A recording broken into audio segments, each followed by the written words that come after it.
भाइयों और बहनों सभी को प्रणाम। पिछले वीडियो में आपने सुना है कि वर्तमान समय में अध्यात्म का स्वरूप ही बदल गया है। लोग केवल कर्मकांड ही करते हैं, लेकिन उसके भावात्मक पक्ष पर कोई ध्यान नहीं देता। अतः आज के जीवन में शारीरिक सुख तो है, लेकिन आत्मिक शांति नहीं। इसलिए वर्तमान की समस्याओं का समाधान प्रज्ञा पुराण के माध्यम से परम पूज्य गुरुदेव द्वारा दिया गया है। आइए प्रज्ञा पुराण के स्वाध्याय को आगे बढ़ाते हैं। देवर्षि नारद भगवान विष्णु के सामने उपस्थित होकर पृथ्वी की वर्तमान समस्याएं भगवान को बताते हैं। देवर्षि के वचन सुनकर भगवान बहुत प्रसन्न होते हैं और कहते हैं, हे ऋषि श्रेष्ठ, सचमुच आप भक्त शिरोमणि हैं, जो अब भी आप पृथ्वी पर रहने वालों के दुख से दुखी हैं। लेकिन आप ही बताइए, इस मनुष्य को विधाता ने इतनी संपदा देकर भेजा है, धरती का सारा वैभव इसी के लिए तो है, पर मैं क्या करूं? आज मनुष्य ने अपनी दुर्बुद्धि के कारण अपने को इतना दीनहीन बना लिया है कि वह राजकुमार होकर भी भिखारी की भांति भटक रहा है। एक बार एक सेठ के घर में आग लग गई। सेठ के कहने से लोग कीमती सामान, धन आदि तो निकालने लगे, पर सेठ के बच्चे की ओर किसी का ध्यान न गया। जब सारा सामान निकल आया, तब सेठ ने बच्चे की याद की, पर तब तक वह जल चुका था। सेठ छाती पीट पीट कर रोने लगा कि धन का अधिकारी तो मर ही गया।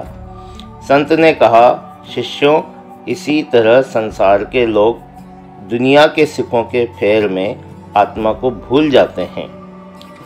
तुलसीदास जी ने भी रामचरितमानस में कहा है कि ईश्वर अंश जीव अविनाशी, चेतन अमल सहत सुख राशि, सो मायावश भ्रमयो गुसाई, बंध्यो कीर मरकट की नाई। यह सब उसके अचिंत्य चिंतन का ही परिणाम है।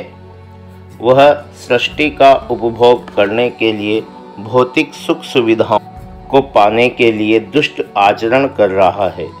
उसका यही फल है और उसे भोगना पड़ रहा है। वह तपस्या भी करता है तो भस्मासुर की भांति वर मांगता है। वह जिसके सिर पर हाथ रखे उसी को भस्म कर दे। जब उसने वरदान का दुरुपयोग किया तो भगवान ने ऐसी मोहिनी माया रची कि स्वयं ही अपने सिर पर हाथ रखकर स्वयं ही भस्म हो गया।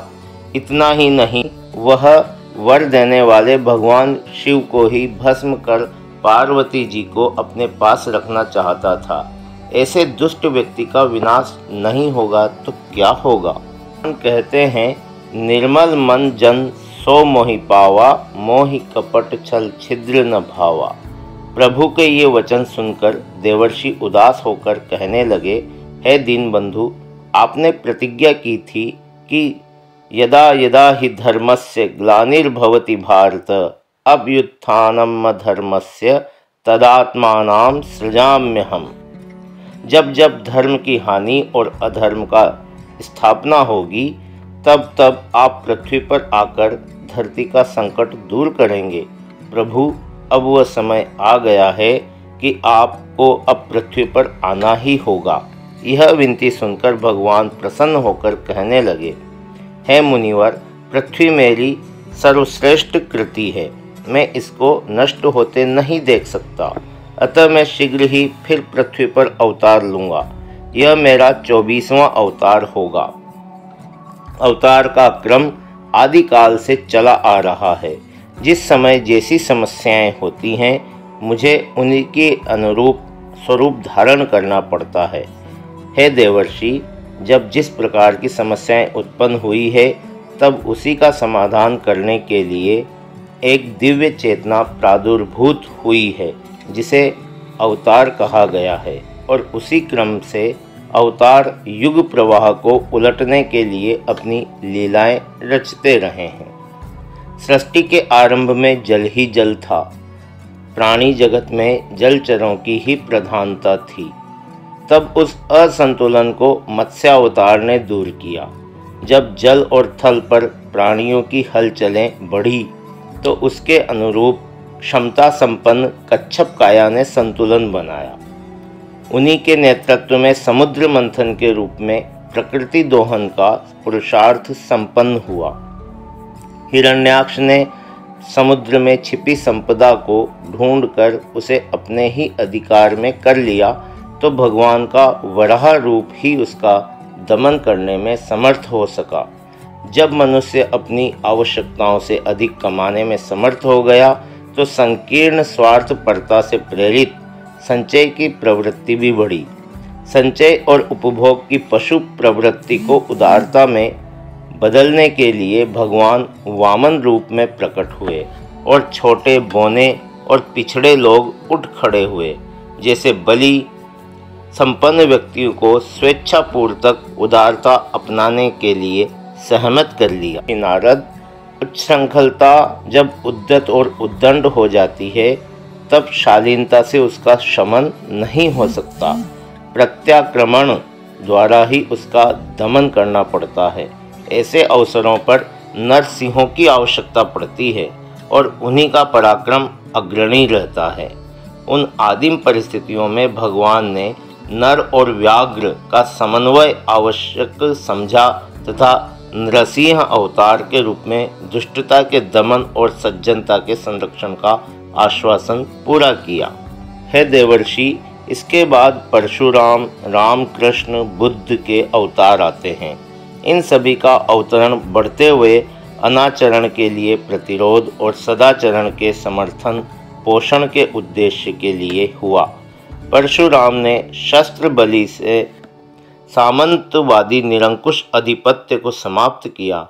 राम ने मर्यादाओं के पालन पर जोर दिया तो कृष्ण ने अपने समय की धूर्तता और छल छद्म से घिरी हुई परिस्थितियों का दमन, विष ही विष को काटता है, यह नीति अपनाकर किया। चरित्र में कूटनीतिक दूरदर्शिता की इसलिए प्रधानता है कि उस समय की परिस्थितियों में सीधी उंगली से घी नहीं निकल पा रहा था, इसलिए कांटे से कांटा निकालने का उपाय अपनाकर अवतार प्रयोजन को पूरा करना पड़ा। हे ऋषिवर, बुद्ध के बुद्धवाद का स्वरूप विचार क्रांति था। पूर्वार्ध में धर्म चक्र का प्रवर्तन हुआ था। धर्म धारणा का सम्मान करते हुए लाखों व्यक्तियों ने उसमें भाव भरा योगदान दिया था। आनंद जैसे मनीषी, हर्षवर्धन जैसे श्रीमंत, आम्रपाली जैसी कलाकार, अंगुलीमाल जैसे प्रतिभाशाली बड़ी संख्या में उस अभियान के अग्रज बने थे। इससे पिछले अवतारों का कार्यक्षेत्र सीमित रहा था क्योंकि समस्याएं छोटी और स्थानीय थीं। बुद्ध काल तक समाज का विस्तार बड़े क्षेत्र में हो गया था, इसलिए बुद्ध का अभियान भी भारत की सीमाओं तक सीमित नहीं रहा। उन दिनों जितना व्यापक प्रयास संभव था उतना अपनाया गया। धर्म चक्र प्रवर्तन भारत से एशिया भर में फैला और उससे भी आगे बढ़कर उसने अन्य द्वीपों तक अपना आलोक बांटा। प्रज्ञावतार बुद्धावतार का उत्तरार्ध है। बुद्धि प्रधान युग की समस्याएं भी चिंतन प्रधान होती हैं। मान्यताएं, विचारणाएं, इच्छाएं ही प्रेरणा केंद्र होती हैं और उन्हीं के प्रवाह में सारा समाज बहता है। ऐसे समय में अवतार का स्वरूप भी उसके जैसा ही हो सकता है।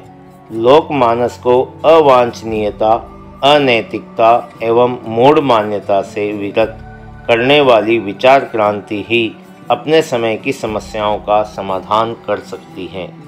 आज आस्था संकट के कारण मनुष्य सुख समृद्धि से संपन्न होने के बावजूद जिस जंजाल में स्वयं फंसा हुआ है एवं अन्यों के लिए विपत्ति का कारण बना हुआ है, उसका निवारण आस्था एवं प्रज्ञा रूपी अस्त्र द्वारा ही संभव है।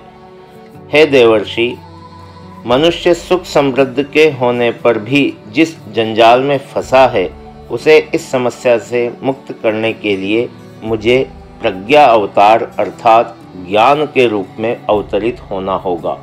किंतु इस समय आपको एक काम और भी करना होगा।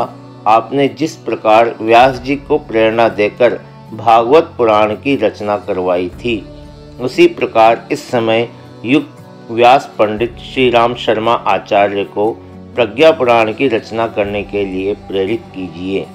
इस समय मनुष्य की स्थिति मधुवर्त नामक वेश्य के समान है। मधुवर्त नामक वेश्य महाराज समुद्रदत्त के यहाँ नौकरी करता था। जितना मिलता था उसमें घर का अच्छा गुजर बसर चलता था। बालक बच्चे सभी सुखी थे। एक दिन मधुवर्त जंगल से गुजर रहा था तो एक पीपल से आवाज आई, 7 घड़ा धन लोगे? मधुवर्त लालच में आ गया। उसने हाँ कर दी। अदृश्य आवाज ने कहा, जाओ, घड़े तुम्हारे घर पहुंचा दिए जाएंगे। मधुवर्त घर लौटा तो पत्नी ने बताया कि 7 घड़े आ गए हैं। उसने 7 घड़े देखे, 6 तो भरे थे, एक आधा खाली था।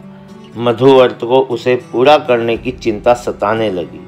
अब उसने अपना, बच्चों का, सभी का पेट काटना शुरू कर दिया। स्वयं दुर्बल हो चला।